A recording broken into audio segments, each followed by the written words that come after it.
Perfect.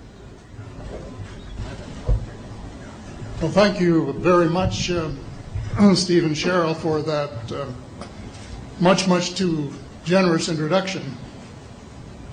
If my late mother were here, being my mother, she would believe every word of it. If my late father were here, being a realist, he would probably wonder who you were talking about. But introductions of that sort remind me of the small boy who fell headfirst into a barrel of molasses. And when they pulled him out, he licked some of the molasses from his face and said, "Lord, make my tongue adequate to this occasion."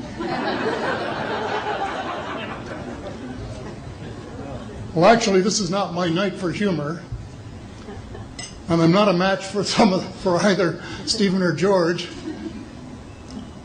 So I'm not even going to try to be funny.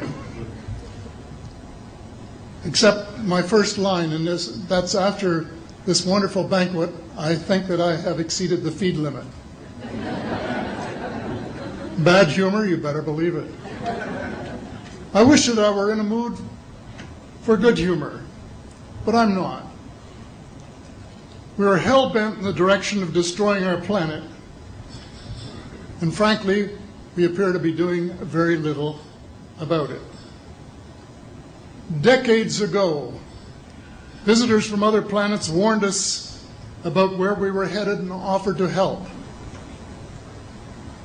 But instead, we, or at least some of us, interpreted their visits as a threat and decided to shoot first and ask questions after. The inevitable result was that some of our planes were lost, but how many were due to retaliation and how many were as a result of our own stupidity is a moot point.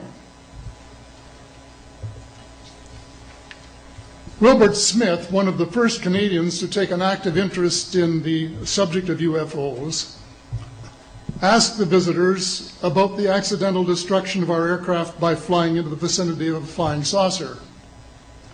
The response, and this is Wilbur's words, "We were informed that although a few of our aircraft had come to an unfortunate end by what they considered the colossal stupidity of our pilots,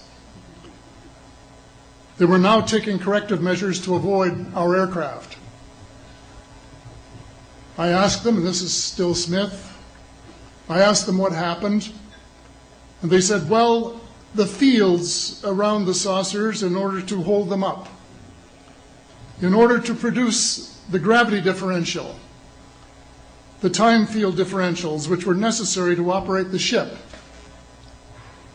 These sometimes produced field combinations which reduced the strength of materials to the point where they were no longer strong enough to carry the loads that the materials were expected to carry." Now, as we know, aircraft, particularly the military type, are built with a rather small factor of safety.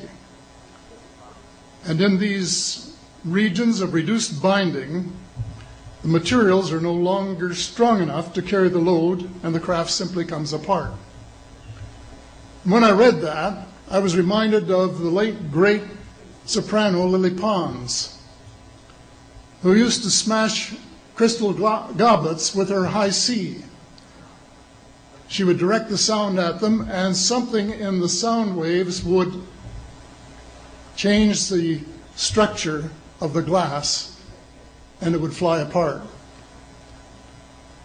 Well, this didn't satisfy our military chiefs, who must have thought that it was more important to secure American nuclear superiority, even though using it would result in the annihilation of us all, than to take the hint and start moving the planet back from the brink of global disaster.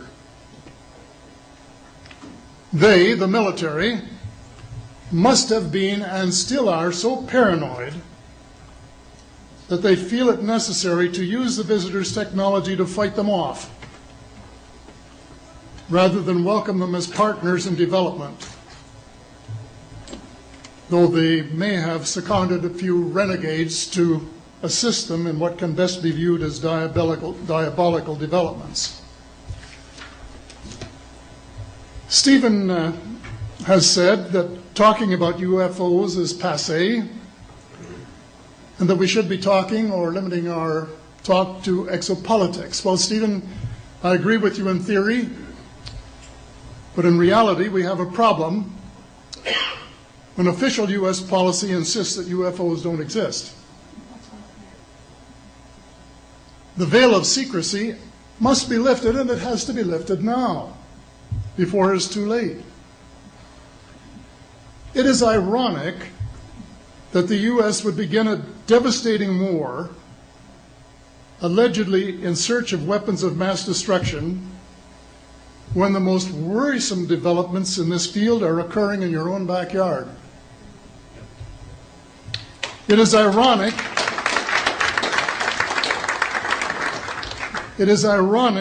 that the U.S. should be fighting monstrously expensive wars in Iraq and Afghanistan, allegedly to bring democracy to those two countries, when it itself can no longer legitimately claim to be called a democracy, when trillions, and I mean thousands of billions of dollars, have been spent on projects about which both the Congress and the Commander-in-Chief have been kept deliberately in the dark.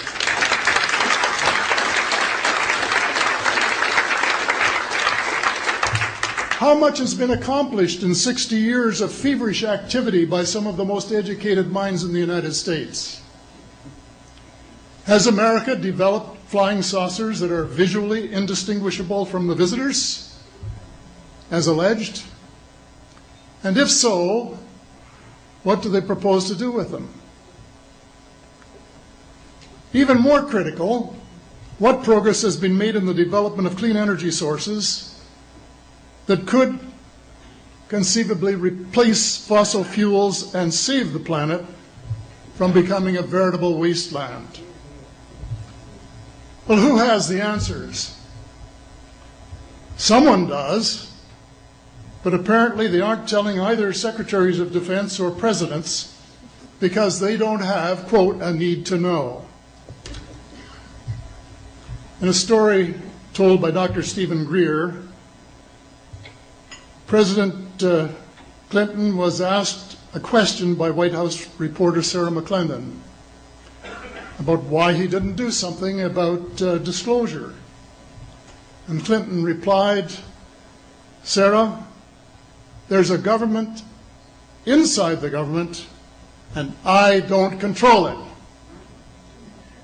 Excuse me, doesn't the Commander-in-Chief and the person who allegedly has their finger on the nuclear trigger have a right to know what his subordinates are doing? The people of the United States who have paid the bills have the right to know. The people of the world demand to know because it is our descendants too whose lives are in mortal danger. It is time for the people of the United States to launch a new war against the evil of lies, deceit, and darkness, and go all out to win the victory of truth and transparency and light. Thank you.